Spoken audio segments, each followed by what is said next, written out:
یہاں پر حاضری اللہ کے گھر کی نسبت سے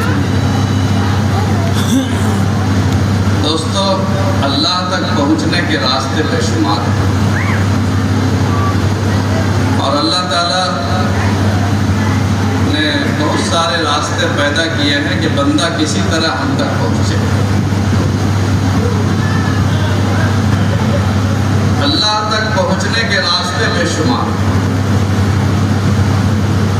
اور ہمیں اس راستے کو چننے کی ضرورت ہے۔ اللہ تعالیٰ چاہتے ہیں کہ کوئی بندہ راستے سے بھٹکے نہیں، ہر بندہ ہم تک پہنچے، مگر ہم ہی لوگوں میں کمی ہے کہ ہم اللہ تک پہنچنے کا راستہ چن نہیں پاتے۔ بقول شاعر کہ ہم تو مائل بکرم ہیں کوئی سائل ہی نہیں، ہم تو مائل بکرم ہے کوئی سائل ہی نہیں، راہ دکھلائیں اسے رہرو منزل ہی نہیں۔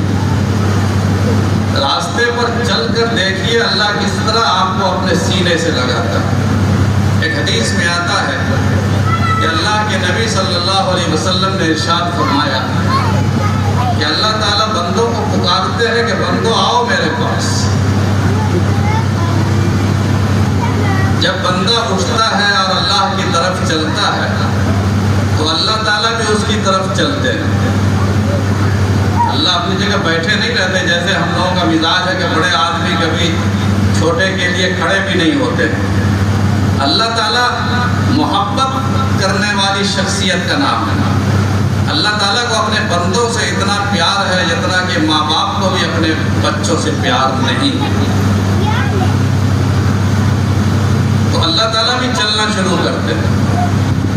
جب بندہ ایک بالشت پہ چلتا ہے تو اللہ دو بالشت بڑھتے ہیں۔ ایک ہاتھ بندہ چلتا ہے تو اللہ دو ہاتھ آگے بڑھتے ہیں۔ جب بندہ چل کے اللہ کی طرف جاتا ہے تو اللہ تعالیٰ دوڑ کے آتے ہیں اور اپنے سینے سے اسے لگاتے ہیں۔ یہ اللہ کی محبت ہے، راستے ہیں، ہمیں ان راستوں کو چننا ہے۔ ایک راستہ یہ بھی ہے جو آج ہم لوگوں نے بیٹھ کر کے اللہ کی مسجد کو بنانے کا پروگرام بنایا۔ اللہ کی مسجد اور اللہ کا گھر یہ ساری دنیا کی برکت اور آبادی کی ضمانت ہے۔ جس بستی میں اللہ کا گھر بنتا ہے، جس بستی میں اللہ کا گھر آباد ہوتا ہے، وہ پوری بستی آباد ہوتا ہے۔ اور جس بستی میں اللہ کا گھر روتا ہے، ساری بستی بچہ بچہ گھر گھر رونا شروع کرتا ہے۔ اس لیے اگر آپ خوش ہونا چاہتے ہیں، خوش رہنا چاہتے ہیں تو اللہ کے گھر کو خوش کریں اور اللہ کے گھر کو اپنے سجدوں سے آباد کریں۔ اللہ تعالیٰ آپ کو بھی انشاءاللہ آباد کرے۔ اور اللہ مسجد کی آبادی بہترین عمارت سے نہیں، بہترین عمارت بنائے اللہ نے توفیق دی، صحابہ نے بھی بنوایا، صحابہ کے بعد تابعین نے بنوائی، مسجد نبوی کی تعمیر کروائی، مگر مسجد کی تعمیر اپنے سجدوں سے کریں۔ مسجد کی تعمیر آپ کے آنسوؤں سے ہو، مسجد کی تعمیر تلاوت قرآن سے ہو، مسجد کی تعمیر تقویٰ سے ہو، مسجد کی تعمیر طہارت سے ہو، مسجد کی تعمیر اللہ کے خوف سے ہو، مسجد کی تعمیر انسانوں کے دلوں کو جیتنے سے ہو، مسجد کی تعمیر صفوں کو آباد کرنے سے ہو۔ میں نے جو آیت کریمہ پڑھی ہے اس میں اللہ پاک یہی فرماتے ہیں کہ لَمَسْجِدٌ أُسِّسَ عَلَى التَّقْوَىٰ أَحَقُّ أَن تَقُومَ فِيهِ۔ اے نبی، جو مسجد کے تقویٰ کی بنیاد من اول یوم، لَمَسْجِدٌ أُسِّسَ عَلَى التَّقْوَىٰ مِنْ أَوَّلِ يَوْمٍ أَحَقُّ أَن تَقُومَ فِيهِ۔ اے نبی، جو مسجد کے پہلے دن سے تقویٰ کے اوپر بنیاد رکھی گئی، اس مسجد میں آپ کا کھڑا ہونا، اس مسجد میں آپ کی نماز پڑھنا، اس مسجد میں آپ کی عبادت کرنا، اس مسجد میں آپ کا حاضر ہونا، یہ زیادہ بہتر ہے۔ اور اس مسجد کی خصوصیت کیا ہے کہ فیہ رجال یحبون ان یتطہروا، اس میں ایسے اللہ کے بندے ہیں جو پاک رہنا چاہتے ہیں، طہارت کو پسند کرتے ہیں، پاکی کو پسند کرتے ہیں، اور اللہ تعالیٰ پاک رہنے والوں کو پسند فرماتا ہے۔ کس مسجد کے بارے میں؟ اس میں مختلف باتیں کہی گئی ہیں. مشہور یہ ہے کہ مسجد قباء کے بارے میں کہی گئی ہے. مسجد قباء وہ پہلی مسجد ہے جو اللہ کے نبی صلی اللہ علیہ وسلم نے مدینہ پاک آنے کے بعد پہلے بنائی مسجد قباء. تو مشہور یہ ہے کہ مسجد قباء کے بارے میں یہ آیت کریمہ نازل ہوئی ہے. لیکن بعض روایتوں سے معلوم ہوتا ہے کہ یہ مسجد نبوی کے بارے میں. چنانچہ امام احمد بن حنبل رحمۃ اللہ علیہ نے اپنی مسند میں ایک روایت نقل کی ہے کہ دو صحابی کے درمیان آپس میں جھگڑا ہوا کہ اس آیت کریمہ میں جو مسجد تقوی کا ذکر کیا گیا ہے اس سے مراد کون سی مسجد ہے. تو دونوں صحابہ میں اختلاف تھا. ایک کہتے تھے کہ مسجد قباء ہے اور ایک کہتے تھے کہ مسجد نبوی ہے. چنانچہ دونوں جھگڑا کرتے ہوئے بحث کرتے ہوئے اللہ کے نبی صلی اللہ علیہ وسلم کی خدمت میں حاضر ہوئے اور اللہ کے نبی صلی اللہ علیہ وسلم کے پاس اپنا مقدمہ رکھا. تو حضور اکرم علیہ الصلوۃ والسلام نے فرمایا کہ میری مسجد اس آیت کا مصداق ہے، یعنی مسجد نبوی.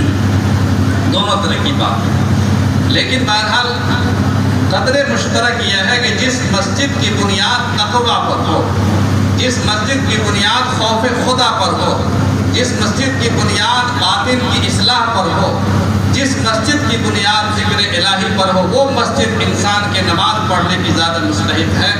اور اللہ تعالیٰ ایسی مسجد والوں کو پسند فرماتے ہیں.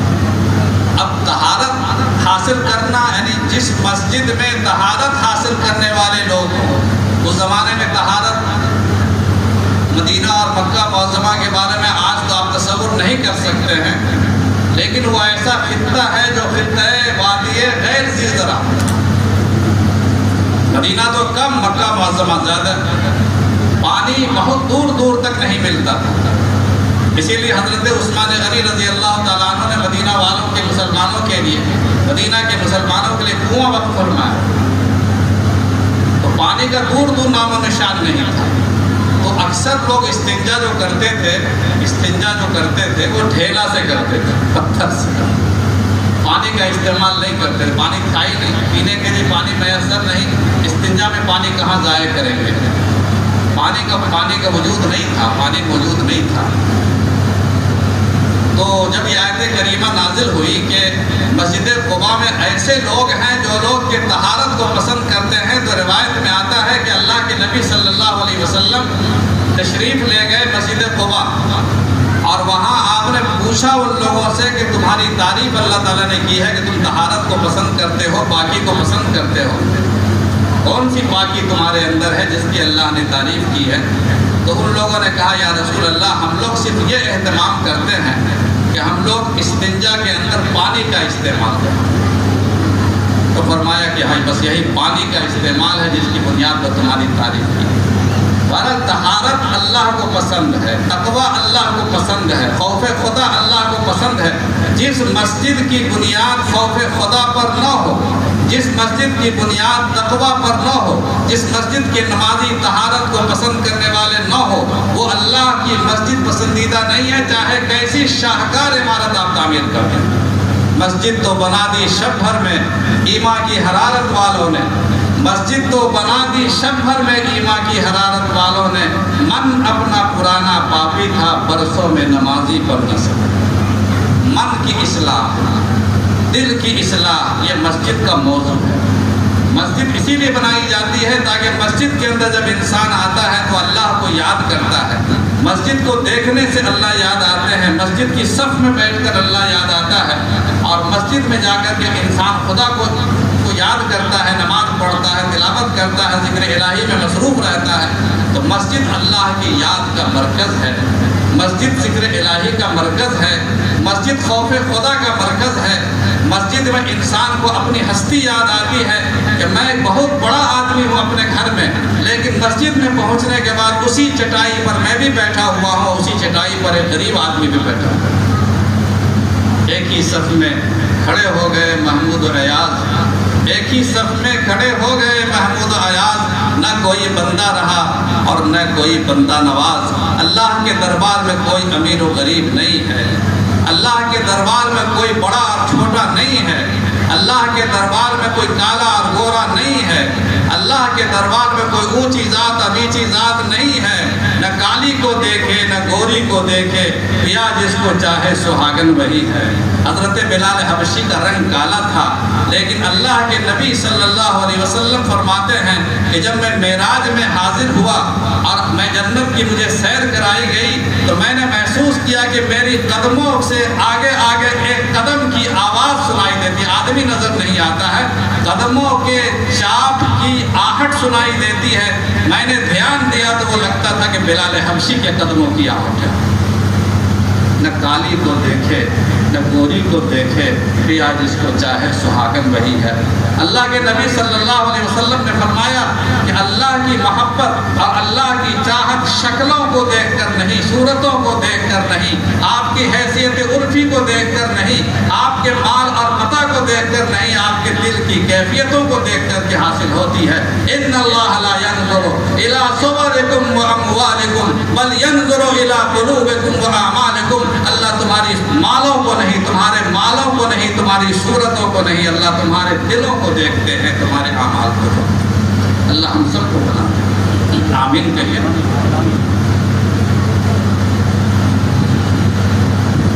ایک روایت میں آتا ہے، میں مختصر بات کروں گا، حضرت مولانا مہمان ہیں، ہمارے بھی مہمان ہیں، ان سے بھی سننا صدر صاحب سے، نماز بھی پڑھنی ہے انشاءاللہ۔ ایک روایت میں آتا ہے کہ اللہ کے نبی صلی اللہ علیہ وسلم نے ارشاد فرمایا کہ ایک ایسا بندہ جس کے بال بڑے بڑے ہوں،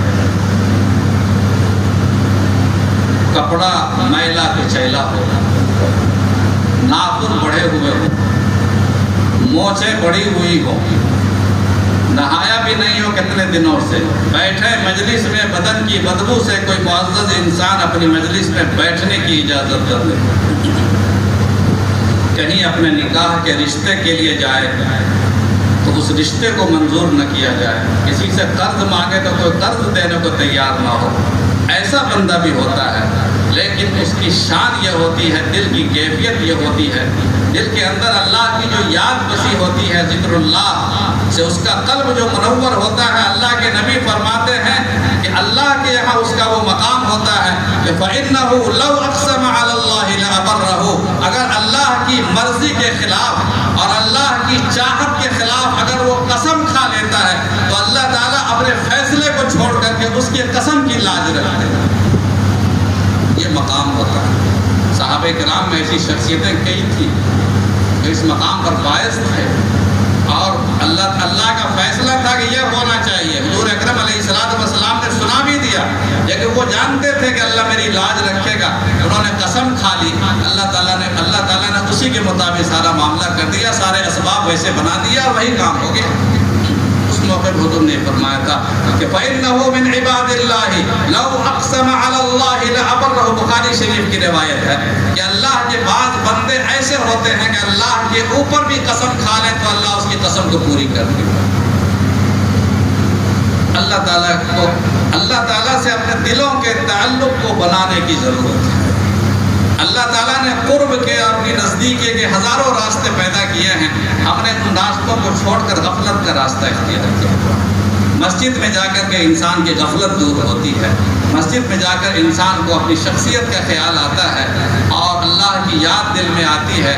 اگر کسی انسان کو اللہ کی یاد نہ میسر ہو اور اللہ کا خوف انسان کو میسر نہ ہو تو وہ انسان بھی نہیں ہے۔ ظفر اس کو نہ آدمی جانیے گا، ظفر بہادر شاہ ظفر کا شعر ہے، ظفر اس کو نہ آدمی جانیے گا چاہے وہ ہو کتنا ہی صاحب فہم و ذکا، ظفر اس کو نہ آدمی جانیے گا چاہے وہ ہو کتنا ہی صاحب فہم و ذکا، جسے خوف میں یاد خدا نہ ہو، جسے طیش میں ذکر خدا نہ ہو، جس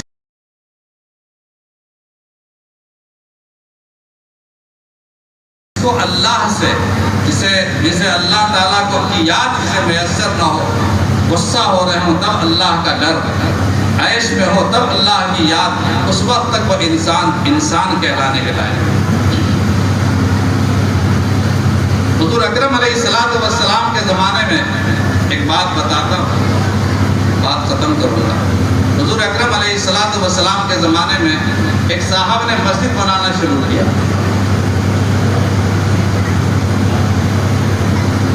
آپ کی اجازت کے بغیر.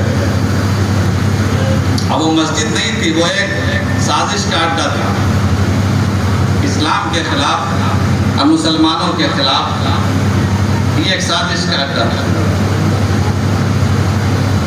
حضور اکرم علیہ الصلوۃ والسلام کو خبر نہیں تھی. لوگ آئے کہ یا رسول اللہ آپ اس مسجد کا افتتاح کر لیں، اس مسجد میں نماز پڑھ لیں تاکہ وہ مسجد بھی برکت والی ہو جائے اور مصدقہ ہو جائے. حضور اکرم علیہ الصلوۃ والسلام اس وقت غزوہ تبوک کے لیے سفر میں روانہ ہو رہے تھے. آپ نے فرمایا کہ میں تو ابھی سفر میں جا رہا ہوں، ابھی نہیں، تبوک سے واپسی پر انشاءاللہ تمہاری مسجد میں آؤں گا، وعدہ کرتا ہوں. لیکن جب تبوک سے واپسی ہوئی تو راستے میں جبرائیل امین تشریف لائے اور کہا کہ اس مسجد کا افتتاح نہ کرنا. اس مسجد کی بنیاد تقوی پر نہیں ہے، اس مسجد کی بنیاد غلط ارادوں پر. میں اصل اس کے اندر پس منظر کو بتانا چاہتا ہوں کہ اللہ کے نبی صلی اللہ علیہ وسلم کے وہاں تشریف لانے سے پہلے ایک بہت بڑا پڑھا لکھا آدمی تھا جس کا نام تھا ابو عامر راہب. ابو عامر راہب بہت پڑھا لکھا عیسائی مذہب کا ماننے والا، کافی پڑھا لکھا، تعلیم یافتہ، تورات زبور ہر چیز وہ پڑھے ہوا تھا، عربی کا بھی ماہر تھا، عبرانی زبان بھی جانتا تھا، بڑا قابل تھا. اور پورے مدینہ میں اس کی عزت تھی. بلکہ سرکار دو عالم صلی اللہ علیہ وسلم کی تشریف آوری سے پہلے اس کی جو حیثیت عرفی تھی کہ یہ طے ہو چکا تھا کہ مدینہ کا امیر اس کو بنا دیا جائے گا، مدینہ منورہ کے اندر امیر بنا دیا جائے گا، اس کو یہاں کا رئیس اور سردار مان لیا جائے گا. یہ بات طے ہو چکی تھی، فیصلہ ہو چکا تھا. اتفاق کی بات ہے کہ اسی درمیان حضور اکرم علیہ الصلوۃ والسلام ہجرت کر کے وہاں تشریف لے آئے اور اس کا سارا خواب ادھورا رہ گیا. اور سب لوگوں نے حضور اکرم علیہ الصلوۃ والسلام کو اپنا رئیس اور سردار مان لیا.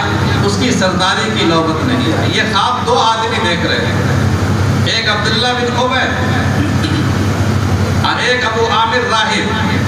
ابو عامر راہب نے کھل کر کے مخالفت کی سرکار دو عالم صلی اللہ علیہ وسلم کی اور حضور اکرم علیہ الصلوۃ والسلام کی دعوت کو مسترد کر دیا. اور پھر وہ وہاں سے روانہ ہو کر کے شام گیا. غزوہ احد جو ہوا ہے سارے قبائل کو اس نے اکٹھا کیا، مدینہ کے چار طرف کے تمام قبائل کو اکٹھا کر کے غزوہ احد جو پیش آیا ہے جس میں مدینہ منورہ میں رہ کر کے مسلمانوں کو لڑائی لڑنی پڑی، یہ اسی خبیث کی کارکردگی تھی یا کارستانی تھی. سارے قبائل کو جمع کیا اس نے، عرب مکہ تک سے لوگوں کو بلایا اور کہا کہ آج اس کا خاتمہ ہو جانا چاہیے مسلمان. جب یہ بھی ناکام ہو گیا تو وہ چلا گیا روم، جو سب سے بڑی طاقت تھی اس زمانے میں، بڑی دو طاقتوں میں سے ایک طاقت روم کی تھی، وہاں پہنچ گیا. اس نے اس کو اکسایا. جہاں سے غزوہ تبوک ہوا اسی کی وجہ سے غزوہ تبوک ہوا. اور اس نے یہ بھی کہا تھا کہ تم لوگ وہاں جا کر کے ایک اڈا بناؤ جہاں ہم لوگ مشورے کیا کریں گے اسلام کے خلاف اور مسلمانوں کے خلاف، اور اس کا نام مسجد رکھ دو تاکہ مسلمان اس کے خلاف کچھ کر نہ سکیں اور حضور اکرم علیہ الصلوۃ والسلام کو بھی دھوکہ رہے معاذ اللہ. اس کا نام مسجد رکھ دو. لیکن مسجد تھی نہیں، وہ اڈا تھا سازشوں کا. تو بہرحال اس نے یہ پروگرام بنایا تھا، مسجد بھی بنا دی تھی. حضور اکرم علیہ الصلوۃ والسلام نے اس کا افتتاح نہیں کیا بلکہ جلوا دیا. میں یہ بتانا چاہتا ہوں کہ اتنا بڑا دشمن رسول ابو عامر راہب اور دوسرا دشمن رسول عبداللہ بن عبید، جو وہ منافق بن گیا، یعنی بظاہر مسلمان ہو گیا لیکن اندر سے وہ کافر تھا، لیکن ساری سازشوں میں وہ شریک رہتا تھا. ابو عامر راہب دشمن رسول سب سے بڑا، عبداللہ بن عبید دشمن رسول سب سے بڑا. اللہ تعالیٰ نے ان دونوں کی نسل میں اللہ نے کیسے ایمان کو منتقل کیا. آپ نے نام سنا ہوگا حضرت حنظلہ کا، نام سنا ہے آپ لوگوں نے. حضرت حنظلہ شہید صحابی، اور ان کے بڑے واقعات نقل کیے جاتے ہیں. حضرت حنظلہ ابو عامر راہب کے لڑکا ہے اور جس لڑکی سے ان کی شادی ہوئی تھی اور جس کو سہاگ رات میں وہ چھوڑ کر کے جنگ میں گئے تھے اور پھر وہاں ان کی شہادت ہو گئی، اس لڑکی کا نام جمیلہ ہے. وہ جمیلہ عبداللہ بن ابی کی بیٹی ہے. دو دشمنوں کے گھر میں اللہ نے ایسے ایمان کا نور پھیلایا، جو سب سے بڑا دشمن جس نے سارے قبائل کو اکٹھا کیا اور وہاں سے لے کر روم تک اس نے سازشوں کا جال بچھ دیا، اللہ تعالیٰ نے اسی کی نسل میں ایمان کا نور پیدا کیا. اور حضرت حنظلہ جیسا شہید صحابی اور جمیلہ جیسی مخلص صحابیہ اللہ تعالیٰ نے پیدا فرمایا.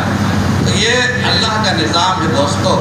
اللہ تعالیٰ کبھی آزر کے گھر میں ابراہیم پیدا کرتے ہیں اور کبھی ابو عامر راہب کے گھر میں حنظلہ کو پیدا کرتے ہیں. اللہ تعالیٰ جس کو چاہتے ہیں، جس کو چنتے ہیں، اللہ اس کا انتخاب کرتے ہیں. اللہ کے انتخاب کی بنیاد پر یہ سارے فیصلے ہوتے ہیں. اللہ تعالیٰ ہم سب کو منتخب فرمائے. آمین کہیے. ہم سب کو اللہ منتخب فرما لے، کیونکہ اللہ کیا کوئی دیر نہیں ہے. اللہ کیا دیر نہیں ہے. اللہ تعالیٰ فرماتے ہیں، ایک حدیث میں آتا ہے کہ اللہ تعالیٰ فرماتے ہیں کہ اگر دنیا کی ساری مخلوق کو ہم عطا کرتے ہیں اس کی اپنی اپنی منشا اور اپنی آرزوؤں اور تمناؤں کے مطابق ہم عطا کر دیں، تب بھی میرے خزانے میں کسی ایک چیز کی کمی نہیں ہوگی.